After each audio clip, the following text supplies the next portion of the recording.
before I begin, and let's recite. Om Agnanatimidandhasya Gnananjanashalakaya Chakshurunmilitam Yena Tasmai Shri Guruve Namaha. Shri Chaitanya Manobishtam Sthapitam Yena Bhutale Swayam Rupa Gadamayam Dadati Swapadantikam Vandeham Shri Guru Shri Yuta Padakamalam Shri Gurun Vaishnavanscha Shri Rupam Sagrajatam Sahagana Raghunathan Vitam Tam Sajivam Sadvaitam Savadhutam Parijana Sahitam Krishna Chaitanya Devam Shri Radha Krishna Padan Sahagana Lalita Shri Vishakhanvitamscha He Krishna Karuna Sindhu Jagatpate Gopesha Gopika Kanta Radha Kanta Namostute Tapta Kanchana Gaurangi Shri Radhe Vrindavaneshwari Vrishabhanu Sute Devi Pranamami Hari Priya Vanchakalpatarubhyascha Kripa Sindhubhyaiva cha Patitanam Pavanebhyo Vaishnavebhyo Namo Namaha. Jai Shri Krishna Chaitanya Prabhu Nityananda Shri Advaita Gadadhara Shivasadi Gaura Bhakta Vrinda Hare Krishna Krishna Krishna Hare Hare Hare Rama Rama Rama Hare Hare Namo Vishnu Padaya Krishna Prishtaya Bhutale Srimate Radhanath Swamini Iti Namine Namo Vishnu Padaya Krishna Prishtaya Bhutale Srimate Bhaktivedanta Swamini Iti Namine Namaste Saraswati Deve Gauravani Pracharine Nirvishesha Shunyavadi Paschatya Deshatarine Mukam Karoti Vachalam Pangum Langhayate Girim Yatkrupa Tamaham Vande Shri Guru Dinataranam Paramananda Madhavam Shri Krishna Chaitanya Ishwaram.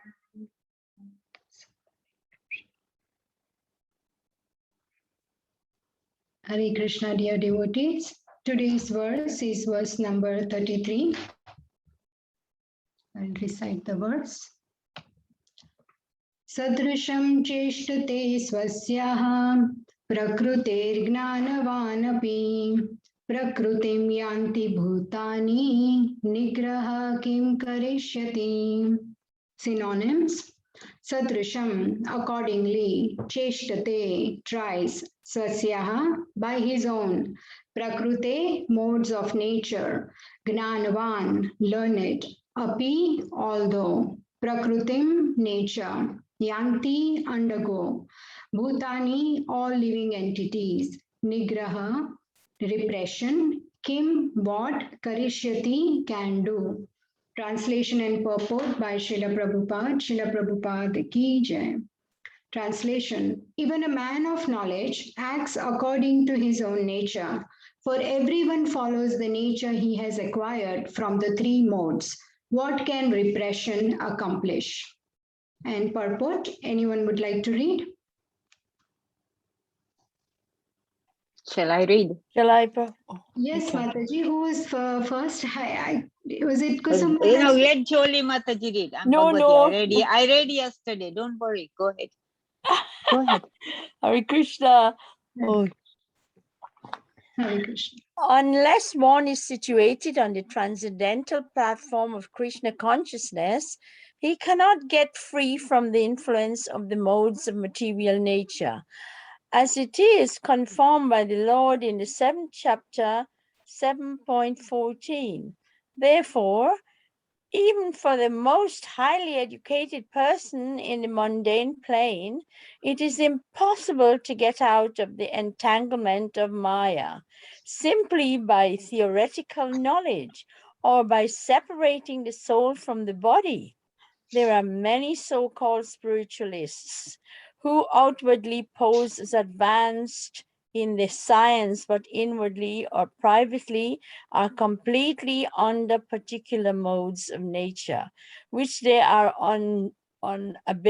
unable to surpass.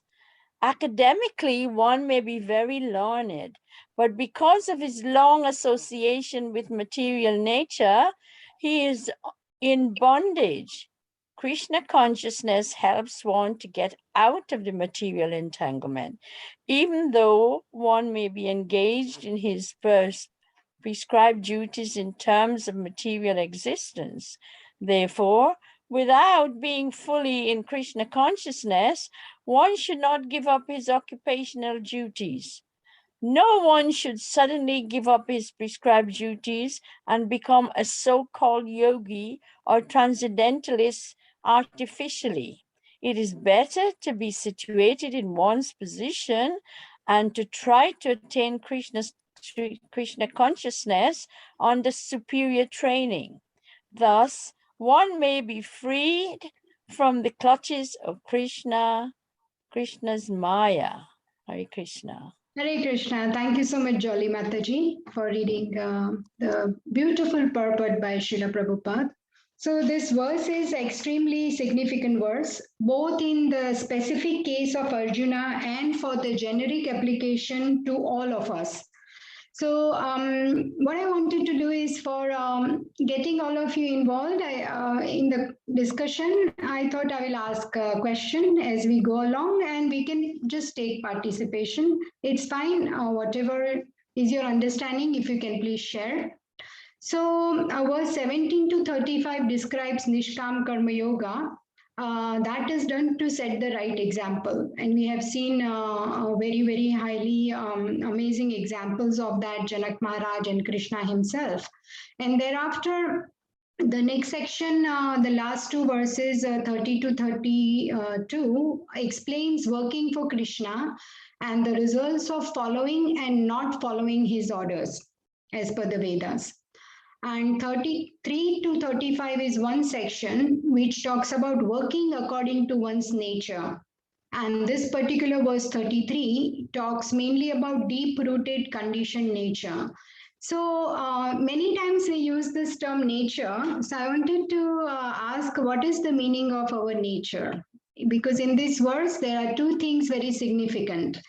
If we see here in translation, Srila Prabhupada says that even a man of knowledge acts according to his own nature. So what is Srila Prabhu, what is the meaning of nature? Hare Krishna Mataji, my humble obeisances.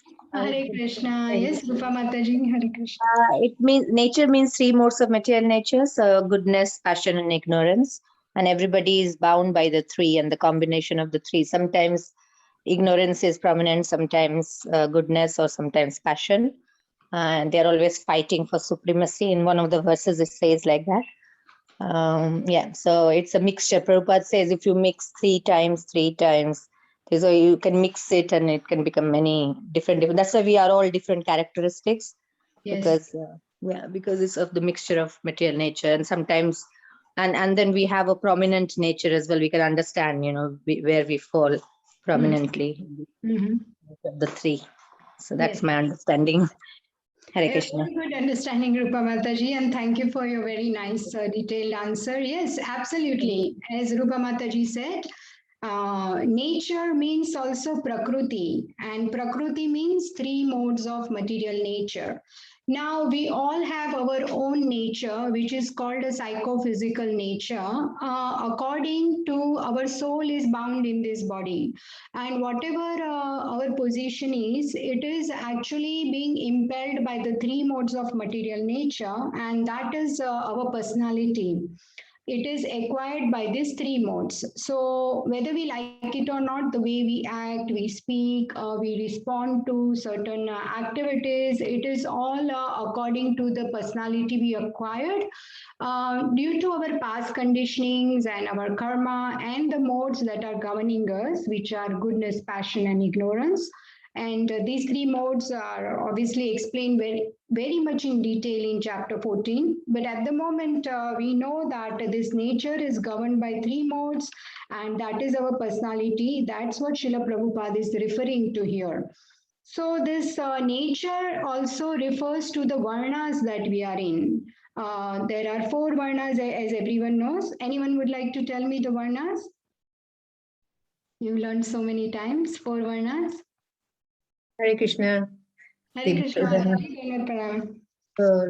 is Brahman, Vaishya, Kshatriya, and Shudra. Four varnas. Yes, Mataji, Palikadaji, thank you so much. So, the nature refers to these varnas, and it refers that how it is being affected by the three modes of material nature. Now, the second thing that is in this verse, it is talking about regression, that what will repression accomplish? So, anyone knows what is the meaning of repression or regression here? Is it to Suppressing go one's own back? nature. Go Yes. back to the nature. Yeah, go back to the same nature. Go back to the same nature. Okay, Bhagwati Mataji, thank you so much. And who else was there? I'm sorry. Yeah. I was thinking it was repression means suppression. You're suppressing your, so you can like some of like Prabhupada gives example of saints, not saints, sorry, some of the yogis in India. You know, you see so many cases come up in India, like they were like big, I don't know, they're so-called yogi or something, and they were lots of followers, and suddenly they do something, and then they are in the jail, in prison. So their nature comes out. So they suppress it to show people that, you know, they have conquered whatever. Yes. Yeah, they are very highly elevated yogis, but then their nature comes up because they do something very criminal, and then they're in jail. Absolutely.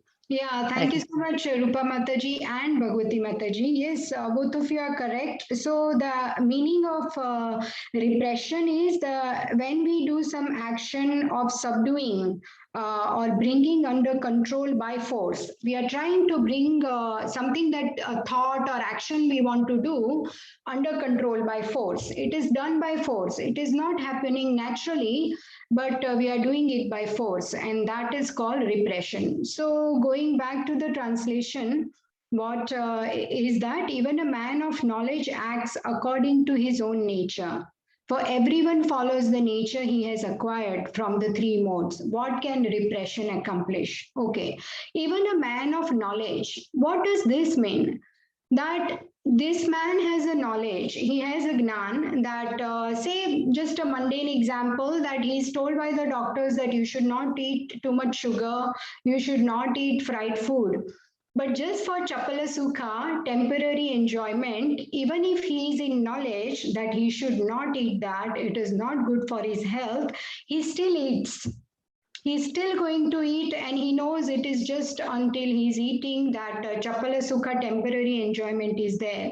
So what happens is that he is thus following his nature and the modes that he is in at that time. From the looks of it, he is in the mode of passion and ignorance because he wants to enjoy, and ignorance because he is choosing to go against the knowledge he's already got. So he is acting as ignorant and he's eating, which is harmful to his health. So that's what it means, that even a man of knowledge, he acts according to his nature.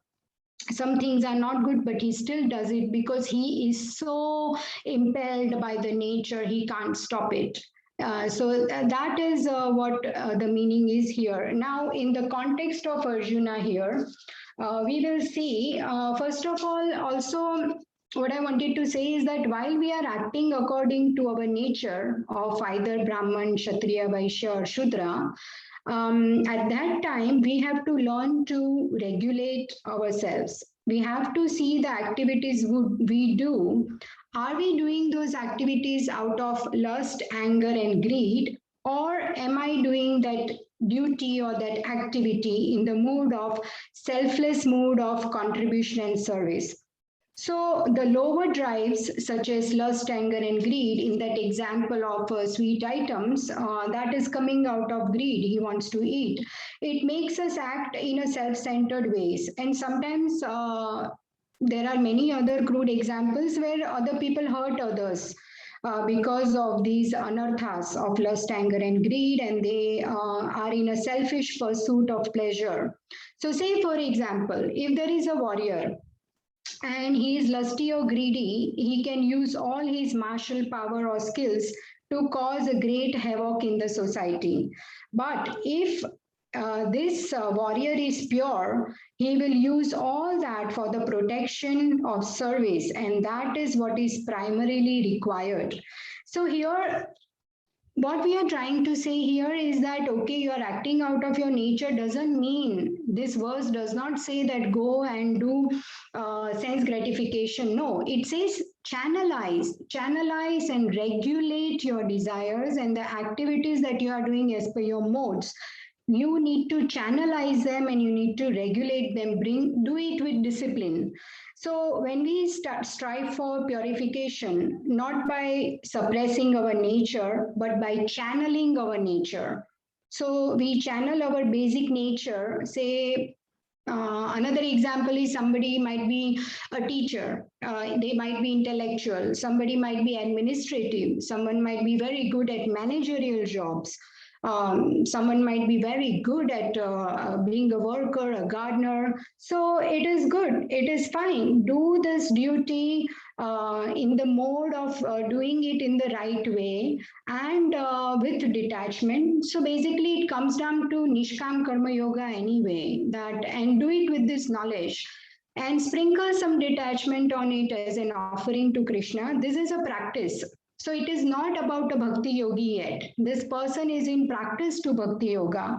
So this kind of regulation and discipline and acting under supervision of senior devotees, one can ultimately lead to elevation. And what is the purpose of our human life? What is that what we want at the end? Anyone? What is the real purpose of bhakti yoga? Liberation, To go back to God. become Krishna conscious and go back to God. Be Krishna consciousness and love Krishna and have pure faith for him. Wonderful. With such wonderful answers. Yes, Bhagwati Mataji, Krishangi Ben, and one more person. I didn't get the name. Who was speaking? Manmohini. Manmohini ji. Yes, Mataji. Manmohini Gopi Mataji. Very nice. Yes, absolutely. All of you are right that it is liberation. So ultimately, this elevation will lead to liberation. And this verse basically directs us to bhakti. So first of all, let's see the nature, Prakruti, it refers to the four varnas. So there is this beautiful verse in Bhagavatam, Atha Pumbhirdvija Shrestha Varnashrama Vibhagashah Swanushtistasya Dharmasya Samsiddhir Haritoshanam. O best among the twice born, it is therefore concluded that the highest perfection one can achieve by discharging the duties prescribed for one's own occupation according to caste systems and orders of life is to please the personality of Godhead. And then the same verse, it is also in connection here. That is, this is also the verse from Padyavali, number 74. These are the beautiful verses compiled by Rupa Goswami, which is also in Madhya 13.80, Chaitanya Charitamrita. What it says, Naham Vipro Nacha Narapatir Napi Vaishyo Sudro. Naham Varni Nacha Grahapatir Na Vanasto Yatirva. Kintu Prodyan Nikhila Paramananda Purnam Rutabder Gopi Bharatu Padakamalayor Das Dasanu Das. So what is the ultimate translation is that I'm not a Brahmana, I'm not a Kshatriya, I'm not a Vaishya or a Shudra. Nor am I a brahmachari, a householder, vanaprastha or a sannyasi. I identify myself only as the servant of the servant of the servant of the lotus feet of Lord Krishna, the maintainer of the gopis. He is like an ocean of nectar and he is the cause of universal transcendental bliss. He is always existing with brilliance. So, as we can see here that this verse talks about dutiful engagement according to one's own nature. The engagement, the work should be dutiful. It's a dutiful engagement. Now, and this nature which is affected by three modes, which are these four varnas. And ultimately, one's true nature is to love Krishna, perform bhakti yoga, which purifies, and it purifies even the most sinful person. So we can see, for example, let's have a look. There is the example of Saugari Muni. He was meditating in the ocean, but what happens is that he sees this fish, two fish mating, and then he gets these sensual desires, and then he wants to marry so many daughters of Mandhata Muni. This is in ninth canto of Srimad Bhagavatam, and then he falls down. Ultimately, later on, he does regret and purify and goes back. But the whole point is that we should not try and forcefully do something that is not our nature. Try and renounce the world, because even what is Arjuna doing? He was actually attached to detachment because he wanted this easy way out of the battle, right? He didn't want to fight. So he wanted to escape, and he gave the excuse of detachment and renunciation to justify his mentality. Although as a devotee, he does show compassion, but again, we learned in chapter 2 that that compassion was based on the bodily platform. So Krishna is protecting Arjuna and inspires him that be a warrior, act like as per your nature. You are a Kshatriya and you are a warrior, and thus it's your duty to fight for dharma. So, say for example here, and then he's saying that he will go and beg. Rather, he will be a mendicant. But you can see that if he goes to beg, what would happen is that when he begs at that time around him, say if someone insults him or he sees some injustice happening around him, he will all of a sudden won't be able to remain silent, or he won't be a renunciant or a tyagi then.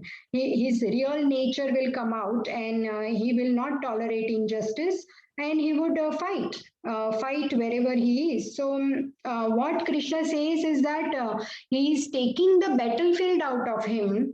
He is coming out of the battlefield by escaping the war, but how can he take it out the battlefield from himself? Because deep down he is designed to fight for dharma. He is a kshatriya, he has to protect the society. So that's what Krishna says, that internally and mentally, Arjuna, you are not detached. So don't try and do this regression and subdue by force, and then physically you are detaching but mentally you are not. So such a person is actually deluding, and he is pretending, he is fooling himself. But rather what he should do is that with a sense of detachment from outside in. So he does not need to prematurely jump to the path of detachment, but he needs to start detachment from his physical plane slowly to mental plane, which leads to dutiful work, which is a detachment. And if we see, like I like to give example of a kite. What happens is that, say for example, a kite, it is soaring really high in the sky because it is attached to a string, and a person is pulling the string. Now kite goes higher and higher, and the this string, kite and string, we can take analogy of a disciple who is brought, a person who is so in discipline, and this kind of connection to the string is our discipline. And that's what helps the kite to go higher and higher. That leads to our elevation. Now, if there is an external onlooker, he does not know that the kite is actually flying high in the sky because it is attached to this string. But he thinks, oh, it is restricted by movement, so just cut the string. And what happens if you cut the string? The kite falls down. So the kite cannot hold itself. That's what the so-called modern understanding of freedom does to us many times. It is a so-called freedom, but if we look at this with discipline and duty and as a restriction, if we see the string as discipline and duty, not a restriction, but it is actually an empowerment, this string. So that is the theme Krishna explains in Bhagavad Gita chapter 3, that do your dutiful engagement as an offering to Krishna gently, then slowly elevate to Bhakti Yoga. Because artificial, say for example, this girl, she's little and she's very chatty and she likes to talk so much. but she is artificially told to keep quiet and keep mum by closing her mouth.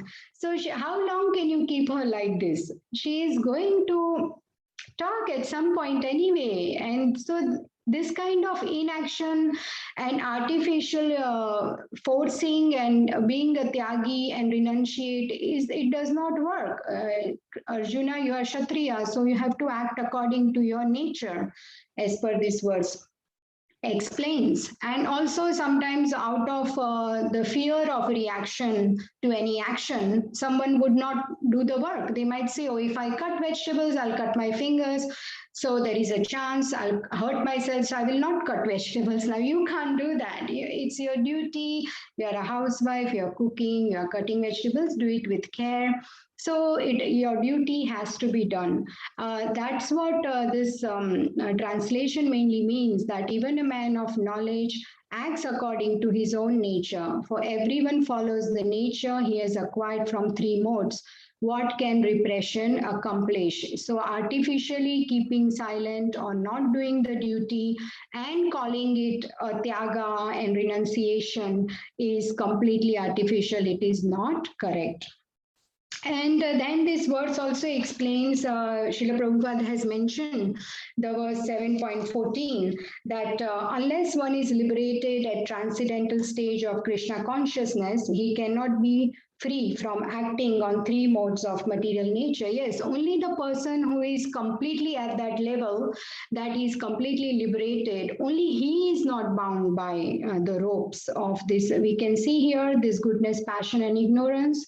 And on top is Krishna, who is, they are working under his direction. So only if somebody who is liberated, only that person is controlled by Krishna, not by Maya. So only he is free from these ropes. Otherwise, we are bound here. We have to act dutifully, and we have to do Nishkam Karma Yoga, which gently elevates one to Bhakti Yoga. So the verse is Devi hiya esha gunamayi mama maya duratyaya mameva ye prapadyante maya metam tarantite. This divine energy of mind, consisting of the three modes of material nature, is difficult to overcome, but those who have surrendered unto me can easily cross beyond it. Yes, this is very difficult to overcome. As we saw the example of this girl, we saw the example of the Arjuna himself, that if he goes to forest and begs, there also his Kshatriya nature will come out. It's just a matter of time. And even if we see, say, for example, there is a Brahmana, if he acts, if he is given the work of a Shudra, like a cleaner, it will be a little bit challenging, because a Brahmana is supposed to be Shaucham. One of the qualities is cleanliness. And and if you ask a Shudra to then do something else, it will be difficult for him also, like give a class. But then Srila Prabhupada clearly says that Varnas are not based on birth, it is as per your qualities. So the beauty of Bhakti Yoga is that it can elevate anyone. The most impure person can also definitely get liberated by performing Bhakti Yoga. And Bhakti Yoga has three elements actually. It should have the causeless mercy of Lord Shri Krishna. It should have our sincere efforts.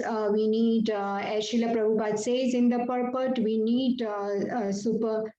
to act under the supervision of highly elevated devotees and guru, and we need to remain in the devotees association and take guidance from them.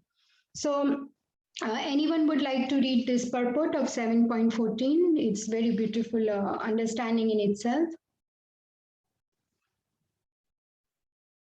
Shall I read? Yes, please, Bhagavati Mataji. Another meaning, is that the one, yeah? Yes, Mataji. Another meaning of guna is rope. It is to be understood that the conditioned soul is tightly tied by the ropes of illusion. A man bound by the hands and feet cannot free himself. He must be helped by a person who is unbound. Because the bound cannot help the bound, because the bound cannot help the bound, the rescuer must be liberated. Therefore, only Lord Krishna or his bona fide representative, the spiritual master, can release the conditioned soul. Without such superior help, one cannot be freed from the bondage of material nature. Devotional service or Krishna consciousness can help one gain such release. Krishna, being the Lord of the illusory energy, can order this insurmountable energy to release the conditioned soul. He orders this release out of his causeless mercy on the surrendered soul and out of his paternal affection for the living entity, who is originally a beloved son of the Lord. Therefore, surrender unto the lotus feet of the Lord is the only means to get free from clutches of the stringent material nature. Hare Krishna. Hare Krishna, Mataji. Thank you so much. Yes, so as Srila Prabhupada says, even in purport, that it is clearly explained here also that unless one is situated on transcendental platform of Krishna consciousness, he cannot get free from the influence of the modes of material nature, as it is confirmed by the Lord in 7 chapter 7.14. But now, if one is not in fully Krishna consciousness at this level, as per the verse 7.14, if one is not at this level and if one is not yet purified, he must do his prescribed duty and he should not suddenly give up duty and live in hypocrisy of being a yogi or a tyagi or artificially become a renunciate. So one can get free from clutches of Maya by doing his prescribed duty in the position he is in, and at the same time by practice of Krishna consciousness under superior training, which is nothing but Nishkam Karma Yoga. He can practice bhakti by regulation and by following the rules and regulations and doing the prescribed duty in terms of living in the society. He does not need to leave the society and become a renunciate. So he has to live in the society, samsar, material existence, and take training from superiors in Krishna consciousness.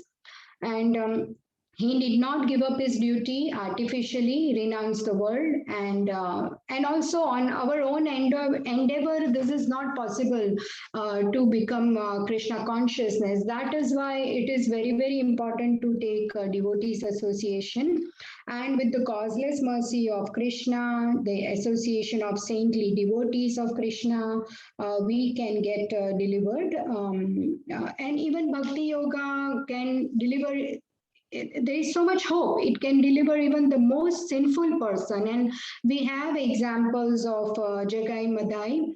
Rugrari is one of the examples, and the prostitute who went to defame Haridas Thakur. All these people were so sinful, but they were not offensive to devotees, and that's how they, by taking shelter of devotional service to Krishna, they were all delivered. So that's what this verse also, there is a beautiful verse in 4th canto of Srimad Bhagavatam, which explains the superiority of the glorious Bhakti Yoga process. And the verse 39 and verse 40, these are precious teachings of 4 Kumaras to Prithu Maharaj. This personality sitting here is Prithu Maharaj.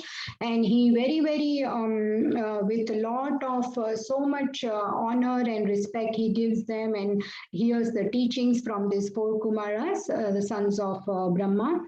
And the verse is Yadapada Pankaja Palasha Vilasa Bhaktya Karmashayam Gratitam Udakratayanti Santaha Tatvanariktamatayo Yatayo Piruddha Shroto Ganastamaranam Bhajavasudevam.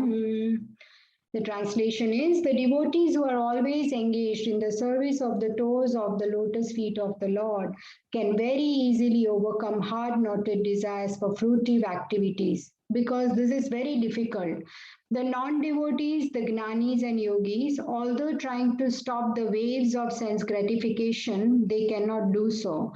Therefore, you are advised to engage in the devotional service of Krishna, the son of Vasudeva.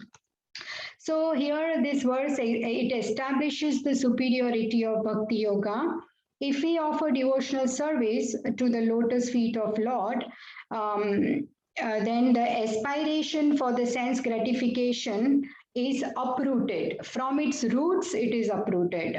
But those who are devoid of bhakti yoga, even if they are trying so hard, like here gnanis and yogis are mentioned, they cannot control their own senses. So what to speak of uprooting their desires? So the conclusion is Bhaj Vasudevam. So Bhaj Krishna.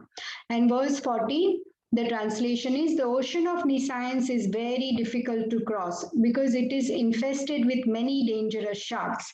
Although those who are non-devotees undergo severe austerities and penances to cross that ocean, we recommend that you simply take shelter of the lotus feet of the Lord, which are like boats for crossing the ocean. Although the ocean is difficult to cross, by taking shelter of his lotus feet, you will overcome all dangers.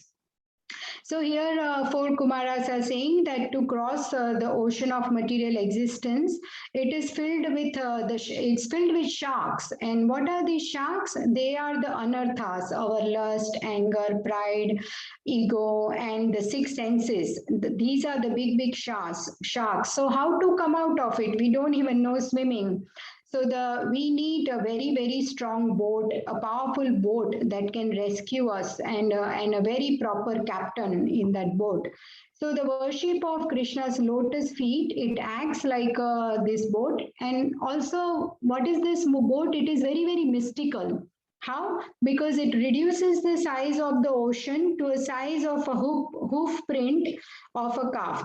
So how small is the hoof print of a calf? This much. So when this ocean is condensed into such a small hoof print, then we can easily jump over it and cross over it. And that's how we can get to the goal of life, which is going back to Godhead and be liberated, go back to God.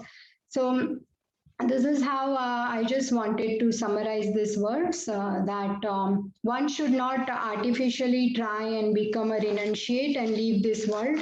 And that will be completely artificial because mentally one has not given up so many desires and so many thoughts and actions are there that one wants to do.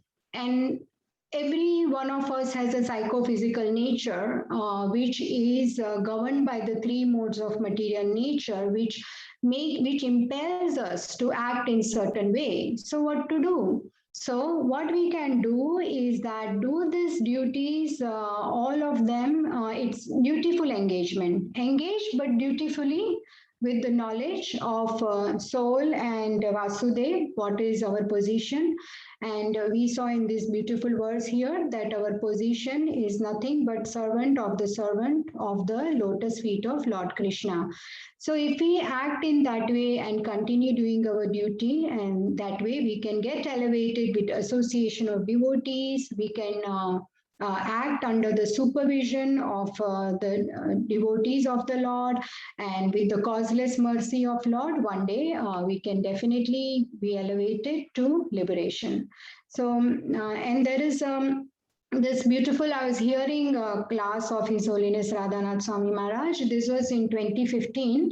There was a ceremony in GV, and this really made me understand this verse so nicely, because he's not talking on this verse, but we can connect how Maharaj says that the love for Krishna is our nature. Our true nature is to actually love Lord. And we have time in case we don't have many questions and answer, we can read this small paragraph. So there are 4 paragraphs and we can have volunteers. The first one in purple, anyone would like to read? Can I read, Mataji? Yes, Manmohini Mataji, please go ahead. Thank you, Hare Krishna. Krishna tells his very dear devotee Narada that whenever my devotee are gathered together to share their hearts in remembering me, speaking about me, chanting my names in glories, I'm there. I'm always reside in that place. Krishna also tells that he never takes even a single step out of his eternal home, Sri Vrindavan Dham. Thank you, Mataji. Who would like to read next? I can read, Mataji. Yes, please, go ahead. Hare Krishna. Hare Krishna. When we harmonize these two beautiful statements of Sri Krishna, we can understand that when devotees sincerely gather together without ulterior motives, with sincere, compassionate hearts to share the glories of the Lord, to share their love for Krishna, when we hear and chant, and that is Vrindavan. In this sense, that it is the spirit of Vrindavan. Hare Krishna. Thank you, Shabani Mataji. Hare Krishna. And who would like to read the third one? Hare Krishna. I can do it. Okay. Okay, so Jai Shri Mataji can read third one. And I think I heard Krishangi Ben. You can read the next one. Krishna. Krishna reveals himself. Sri Radharani reveals herself. Where there is spirit of love, devotion, and surrender, Krishna is seated in every heart, in every living being. Wherever there is life, there is the Jivatma. And wherever the Jivatma may be, the Paramatma is with. They are never separated. Krishna is within the heart of all living beings. This is the message of the Bhagavad Gita. But due to forgetfulness or Maya, we are separated. Actually, we are never separated from God. But if you have 100 million rupees in 2,000 rupee notes, but you forget where it is, then you are living in poverty, although you are a very rich person. Yeah, thank you, Jai Shri Mataji. And Krishangi Ben, go ahead. The love for Krishna is our nature. It is the most essential quality of the jiva, or the soul. But when we forget that love, it's like we are in a spiritual state of deep sleep. In that deep sleep, we are dreaming. We are dreaming, I am the body, and I need so many pleasures for my senses. And I am this mind, sometimes happy, sometimes miserable, sometimes full of lust or anger, and envy and greed and illusion. And sometimes we are a little peaceful too. And we are thinking, I am all this designation, or particular race or religion or species. Mamayo vanso jiva loke jiva bhuta sanatana. But we are all parts of God. Like a ray of sun is qualitatively one with the sun, but still it is the sun planet that is the source of all rays. Hare Krishna. Hare Krishna, thank you so much. So the class was very long and I actually transcribed the whole class, which is like many, many pages, but I thought I'll just put this much on the slide and I wanted to share this with all of you and we wanted to read this. I think it's so beautifully explained that how because of Maya we have forgotten our true relationship. And I like this example that if you have 100 million rupees in 2,000 rupee notes, but you just don't know where it is, then you are a poor person even though you have so much money. So that's our condition, unfortunately, that if we have forgotten Krishna, even though we are so rich, we are children of the richest person, then we don't know. Unless a devotee comes and gives us this knowledge out of his causeless mercy, then only we can learn about Krishna. So, and then finally go back to Godhead. So, yes, we have a few minutes. So, any questions, comments, or corrections? Hare Krishna, Divya Gaurangi, just a comment on your lecture. It is really nice, well organized, very, very nice to the point. You made us understand that normally we are in Varnashram dharma, so we should not reject our dharma, whatever according to our nature, like Brahman, Vaishya, Kshatriya, but all of us being in that ashrama, we can follow Krishna conscious, and eventually we should not give up it artificially. So we should follow our dharma and then act on Krishna conscious. Then eventually we become Vaishnava, and eventually by the mercy of Guru and Krishna, we can become beyond the modes of material nature, and we can one day, by the mercy of Guru and Krishna, we can go back to the spiritual world. So it's wonderfully, and you have put all the slides and all the thoughts together very, very nicely in one lecture. It's really nice. Wonderful. Thank you very much indeed. Thank you so much, Palika Ataji, for your kind words of encouragement, and thank you for summarizing the verse so beautifully. Thank you so much, Mataji.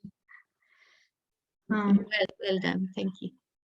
Thank you, Mataji. Hare Krishna. So, and any comments on the verse? Anyone wants to add anything? Your own realization or any question? Hare Krishna, Mataji. it's not a question, and it's like I'm just wondering, like, so we are learning the Bhagavad Gita, and you have to have a certain bit of kind of intelligence with devotion. Obviously faith is important, to understand all these things, because I was just thinking of some like criminals, or reoffenders, like they, like Krishna is saying, what will repression accomplish? So they go to the prison, and then they, whatever their term is completed, then they are sent back to the society again, then they reoffend again because of their nature.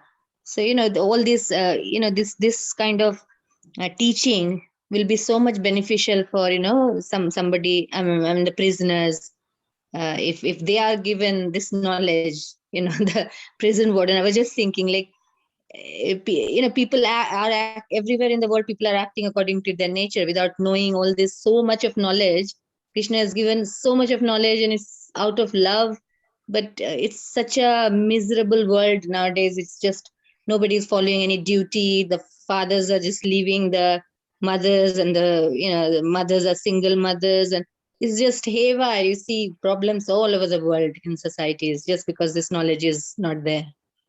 Absolutely. Yes, Rupa Mataji, that's a very good realization that you have given. And yes, these criminals and these bad activities that they do. So what happens is they are driven by the lower drives. So obviously they are in ignorance. They are in this bad modes of passion and ignorance, and they are driven by lust, anger, greed.